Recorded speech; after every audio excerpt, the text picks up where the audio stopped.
വയനാട് നെന്മേനി കുന്താണിയിൽ മരം വീണ് ബൈക്ക് യാത്രികന് പരുക്കേറ്റു. കുന്താണി ചാത്തൻകണ്ടത്തിൽ സനീത്തിനാണ് പരുക്കേറ്റത്. പുൽപ്പള്ളിയിൽ റോഡിന് കുറുകെ മരം വീണ് മതിൽ തകർന്നു. സുർജിത്ത് അയ്യപ്പത്ത് വിവരങ്ങളുമായ. സുർജിത്ത്, കനത്ത മഴയെ തുടർന്നുണ്ടാകുന്ന അപകടങ്ങളല്ലേ ഇതെല്ലാം?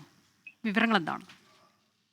അനുജ, രണ്ടിടങ്ങളിലാണ് ഇത്തരത്തിൽ സംഭവം ഉണ്ടായിരിക്കുന്നത്. ഒന്ന് നെന്മേനിയിലാണ്. നെന്മേനി കുന്താണി എന്ന് പറയുന്ന സ്ഥലത്ത് മരം വീണ് ബൈക്ക് യാത്രികന് പരിക്കേൽക്കുന്ന അനുഭവമാണ് ഉണ്ടായത്.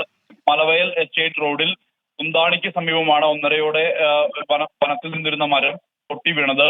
ഈ സമയം ഇതിലൂടെ ബൈക്ക് സഞ്ചരിക്കുകയായിരുന്നു കുന്താണി ചാത്തൻകണ്ടത്തിൽ സനിത് എന്ന 25-കാരൻ. അദ്ദേഹത്തിനാണ് പരിക്കേറ്റിരിക്കുന്നത്. പൊട്ടി വീണ മരത്തിന്റെ ശിഖരം സനിത്തിന്റെ കഴുത്തിൽ തട്ടിയാണ് പരിക്കേറ്റുള്ളത്. ഇവിടെ തന്നെ സുൽത്താൻ ബത്തേരി താലൂക്ക് ആശുപത്രിയിലേക്ക് മാറ്റുകയും പിന്നീട് കോഴിക്കോട് മെഡിക്കൽ കോളേജിലേക്ക് കൊണ്ടുപോയിരിക്കുകയുമാണ്. റോഡിന് കുറുകെ വീണ മരം സുൽത്താൻ ബത്തേരിയിൽ നിന്ന് ഫയർഫോഴ്സ് എത്തി മുറിച്ച് നീക്കിയാണ് ഗതാഗതം ഉൾപ്പെടെ പുനഃസ്ഥാപിച്ചത്. സമാനമായ രീതിയിൽ തന്നെ പുൽപ്പള്ളിയിലും ഇത്തരമൊരു സംഭവം ഉണ്ടായിട്ടുണ്ട്. പുൽപ്പള്ളി കാറ്റിലും മഴയിലും റോഡിന് കുറുകെ നിന്ന മരം വീണ് വീടിന്റെ മതിലാണ് തകർന്നിരിക്കുന്നത്. പുൽപ്പള്ളി മീനംകൊല്ലി റോഡിലാണ് വ്യാഴാഴ്ച ഉച്ചയോടുകൂടി ഈ മരം കടപുഴകി വീണത്. സ്വകാര്യ വ്യക്തിയുടെ ഉടമസ്ഥതയിലുള്ള സ്ഥലത്ത് നിന്നിരുന്ന മരം റോഡിന് കുറുകെ വീണപ്പോൾ എതിർവശത്തുള്ള മണലോടിയിൽ ഷെരീഫിന്റെ വീടിന്റെ മുന്നിലെ മതിൽ തകരുകയായിരുന്നു. മരം വീണതോടെ റോഡിലുള്ള ഗതാഗതം ഏറെ നേരം തടസ്സപ്പെട്ടു. വിവരമറിഞ്ഞ പുൽപ്പള്ളി പോലീസ് സ്ഥലത്തെത്തിയിരുന്നു.